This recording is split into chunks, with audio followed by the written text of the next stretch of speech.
નમસ્કાર, દમદાર ખબર સાથે હું જયમિની સમાચારની શરૂઆત કરીશું આણંદથી। આણંદના શુભમ પાર્ટી પ્લોટ ખાતે ભૂપેન્દ્ર પટેલ આજે ઉપસ્થિત રહ્યા હતા, જે સ્વર્ગવાસ ગોવિંદભાઈ રહીજીભાઈ પરમારના 6 માર્ચે થયેલા અવસાનને પગલે આયોજિત શ્રદ્ધાંજલિ સભામાં મુખ્યમંત્રી સહિત અનેક રાજકીય આગેવાનો હાજર રહ્યા હતા।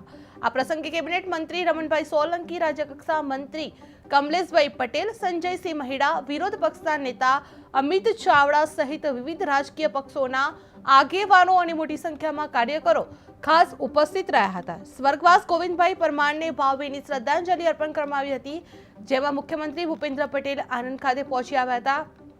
સ્વર્ગવાસ ગોવિંદભાઈ પરમારને શ્રદ્ધાંજલિ આપવામાં આવી હતી, જે શુભમ પાર્ટી પ્લોટ ખાતે સભા યોજાઈ હતી, જેમાં ભાજપ કોંગ્રેસ આગેવાનો ખાસ ઉપસ્થિત રહ્યા હતા, જે મોટી સંખ્યામાં કાર્યકરો જોડાયેલા હતા।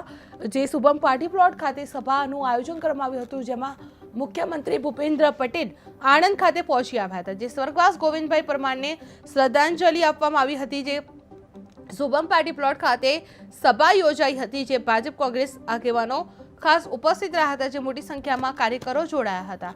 જે સ્વર્ગવાસ ગોવિંદભાઈ પરમારને શ્રદ્ધાંજલિ આપવા માટે મુખ્યમંત્રી પહોંચી ગયા હતા, જે ભૂપેન્દ્ર પટેલ આજે આણંદ ખાતે પહોંચી આવ્યા હતા। જે સ્વર્ગવાસ ગોવિંદભાઈ રહીજીભાઈ પરમારના 6 માર્ચે થયેલા અવસાનને પગલે આયોજિત શ્રદ્ધાંજલિ સભામાં મુખ્યમંત્રી સહિત અનેક રાજકીય આગેવાનો હાજર રહ્યા હતા।